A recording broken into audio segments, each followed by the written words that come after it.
Bienvenidos al debate en Razón de Estado. Como decíamos antes, cuando los tres poderes del Estado fallan, vivimos en la jungla y es momento de apegarnos a lo que dice la Constitución.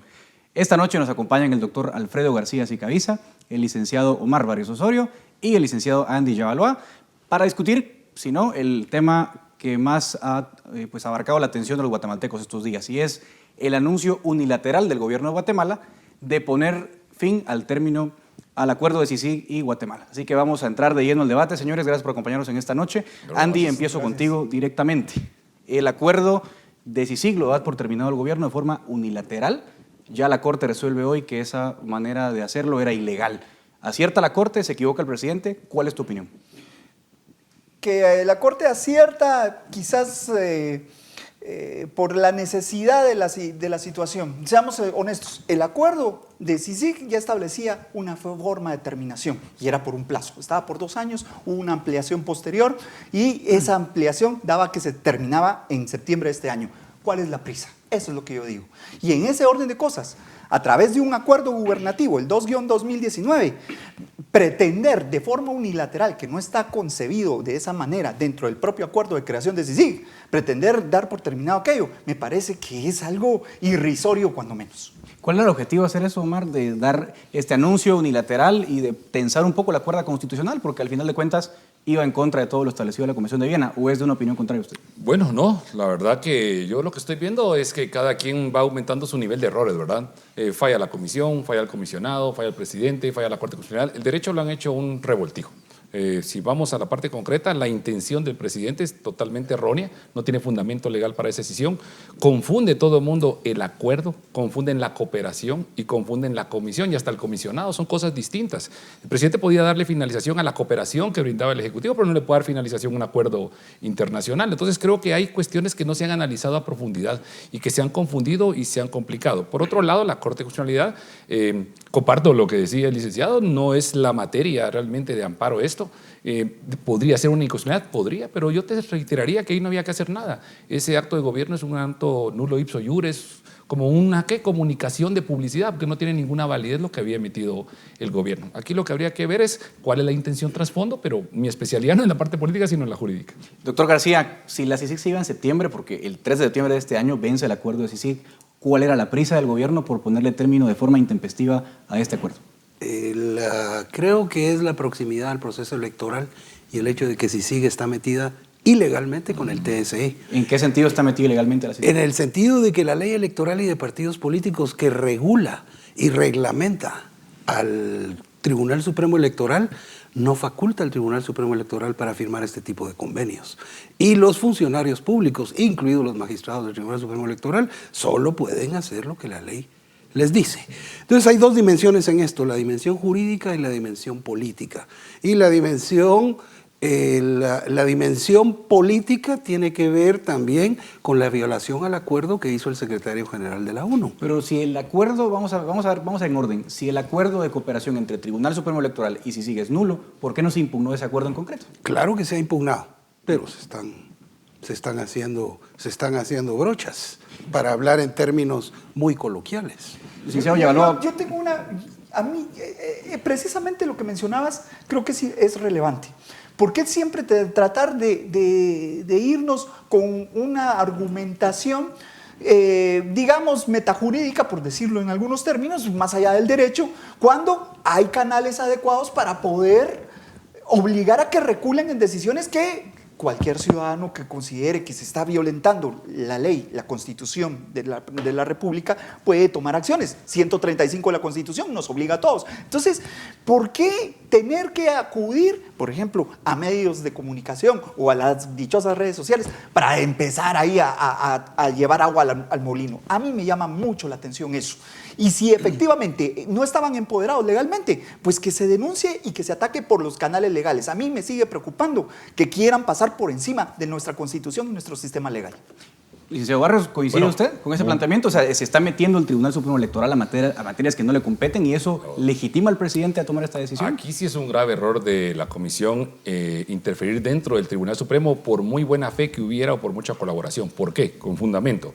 Todos pueden ver el artículo 28 constitucional, el derecho de petición, y todos pueden ver el 137, el derecho de petición en materia política. En materia política solo pueden participar los ciudadanos, los guatemaltecos, entes internacionales, personas extranjeras no pueden. Por eso yo fui una de las personas que siempre dije que el comisionado no tenía nada que estar impulsando reformas constitucionales. Su mandato no le atribuye a él a impulsar reformas constitucionales y mucho menos colocar a la comisión dentro de un ente que es independiente y que no tiene que tener un tipo de injerencia. Ahí sí le daría totalmente la razón al doctor. Lo que dice el colega aquí sobre el tema de la participación, hay muchos errores. Por ejemplo, el amparo, voy a reiterar esto, el amparo es una protección, una garantía constitucional que es específicamente para el que lo presenta. Entonces, si yo presento un amparo, no lo va a proteger a ustedes, ¿me va a proteger solo? A mí. Si todos leen el artículo 49 sobre los efectos del amparo, deja en suspenso en relación al reclamante. El amparo no tiene efecto erga omnes.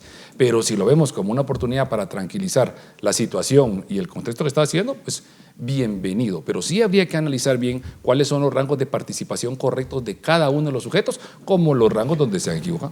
Y realmente lo que tenemos que ver, licenciado Ortiz, es esto. Es un asunto jurídico, pero también tiene aristas políticas. Por eso me referí a la intromisión que yo considero ilegal de la CICIG dentro del TSE.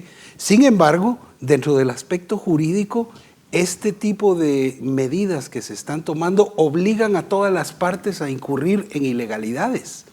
Y ahí es donde caemos en un problema. Si la decisión del presidente no está fundamentada en base a derecho internacional y no está fundamentada en base al convenio de CICIG, si la decisión del secretario general tampoco se basó de no hablar con el gobierno de Guatemala, de no sentarse a negociar y a dialogar, tampoco se basó en el convenio que dio origen a CICIG.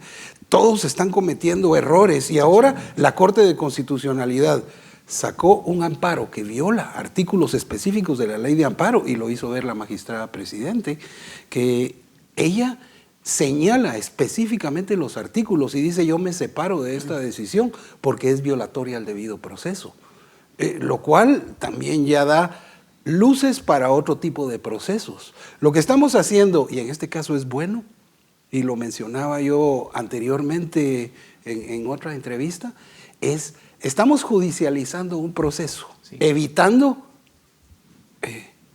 muertes, bochinches, pero para destrucción. ser consistentes con la jurisprudencia, no es la primera vez que la Corte admite un amparo por temas de interés nacional. Viene ocurriendo desde 2009 cuando se anuló la elección del fiscal general. No se dijo nada. ¿Por qué se dice estas cosas ahora? El error no es fuente de derecho. Sí. Perdón, pero seamos honestos.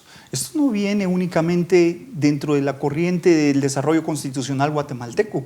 Si vamos a esto proviene desde 1949 aproximadamente, cuando la nueva visión del constitucionalismo nos hace ver con claridad la necesidad de que los tribunales constitucionales se pronuncien sobre aspectos generales y se ha llegado a constitucionalizar. Fíjense ustedes, la mayor parte de componentes de los sistemas jurídicos. En ese orden de ideas, por favor, tampoco seamos de la vista y nos quedemos ciegos. El punto aquí es, no solo, recuerdo el caso de Otto Pérez precisamente, donde una persona, una distinguida abogada, la licenciada Karen Fischer, interpone a favor del mandatario una acción de amparo. La admiten. Asimismo, recuerdo que SEDECON en aquellas ocasiones, en 2014, si mal no recuerdo, para el tema de la elección de magistrados, también interpuso acciones constitucionales y no necesariamente bajo una égida muy literal y clásica se hubiera dado la admisibilidad de esas acciones. ¿Qué es lo que sucede? Que hay lo que se conoce como la supraindividualidad en la acción constitucional de amparo. Ahora, licenciado Barrios, vamos a ese punto justamente porque el gobierno no ha estado contento con las decisiones de la Corte de Constitucionalidad. Correcto. Y la Procuraduría General de la Nación ha presentado una denuncia contra 3 magistrados. ¿Eso atenta contra la independencia judicial o cómo analiza usted esta situación? No, yo no creo que atente contra la independencia judicial ni que atente contra un posible golpe de Estado, un moralazo que toda la gente siente. Son quehaceres del quehacer político. La gente tiene que entender que hay decisiones que se van a ir a debatir a los tribunales, que se van a cuestionar nuevas corrientes, nuevas doctrinas, establecer una nueva jurisprudencia o doctrina legal. Es parte del debate. No hay ningún rompimiento ni ningún atentado. Los magistrados gozan de la inmunidad personal, es una protección que solo se les puede quitar con las diligencias de antejuicio. Y si viene la Corte Suprema y dice no, o si el Congreso dice no, ahí se acabó el asunto. Y si dijeran que sí, y pensemos que si hay un hecho ilícito, pues el Ministerio Público efectuará la persecución penal, hay que esperar una sentencia. Son Ahora, herramientas la gran de defensa. pregunta es, ¿se puede cuestionar de prevaricación a un tribunal porque uno no está de acuerdo con la resolución? ¿O tienen que haber otros elementos para que se dé un prevaricato? Bueno, lo que hay que tener cuidado ahí es con qué tenemos que tener por prevaricato. Nuestro Código Penal es de 1973. No teníamos el actual marco constitucional, no existía la Corte de Constitucionalidad como ahora. Entonces, antes no se discutía en un tribunal privativo de carácter constitucional, estas herramientas se discutían dentro de lo que conocemos como sistema difuso, dentro de los mismos tribunales. Pero por supuesto que sí se puede cuestionar una resolución del Tribunal Constitucional si y solo si los hace incurrir en responsabilidad penal. Pero un juez penal va a sí, definir si la resolución de la Corte es ilegal. Claro que sí, pero ojo, pero ¿en qué formato va a discutir si la orden del juez es ilegal? Si imagínate que nosotros pudiéramos establecer de que los fallos de la CC son inobjetables y que solo nos queda la Corte Interamericana o la Corte Centroamericana de Justicia o la Corte Penal Internacional, lo que tú quieras. Lo que se cuestione en un fallo o lo que prevaricato establece y que es lo más difícil de poder probar en prevaricato y que en la denuncia de la PGN no está establecido, es realmente esa intencionalidad, el dolo de los magistrados. Claro. O sea, perdón como lo voy a decir, pero así lo expreso entre los amigos. O sea, ser mula o equivocarse no es delito. Tendría que verse la intencionalidad de los magistrados en el fallo para que pudiera pasar a prevaricato. Rápidamente, sobre este punto. Resulta ser que se les está olvidando a todos el contenido del 167 en la última parte que dice que ellos no son responsables ni deben de ser perseguidos por las opiniones que viertan dentro del marco de sus atribuciones. Las opiniones están en los considerandos, las opiniones están en la parte resolutiva de las resoluciones que emiten. Si vamos a empezar a perseguir, y miren, y no estoy haciendo la defensa oficiosa de ningún magistrado, la estoy haciendo de jueces y magistrados en general. Si vamos a empezar a perseguir a nuestros jueces y magistrados por la forma en que resuelven, entonces mejor volvámonos una nación centroafricana y dejemos esto ya por lo bueno. ¿Sería posible, doctor García, por ejemplo, que en Estados Unidos un juez cuestione una decisión de la Corte Suprema de Estados Unidos porque la considera ilegal? O sea, para hacer un paralelo, ¿es imaginable una situación así? No, es que no estamos hablando de decisiones. Estamos hablando, y a eso me he referido yo también anteriormente, violaciones al debido proceso. Violaciones al debido proceso, violaciones al Código Procesal Constitucional, que es la Ley de Amparo, Exhibición Personal y Constitucionalidad. Ese tipo de violaciones sí son claras. Y en este caso sí hay dolo, porque el juez se saltó las trancas y dictó utilizando mecanismos ilegítimos. No estamos cuestionando su decisión, estamos cuestionando el método ilegítimo que utilizó para llegar a esa decisión. Esa es una cosa.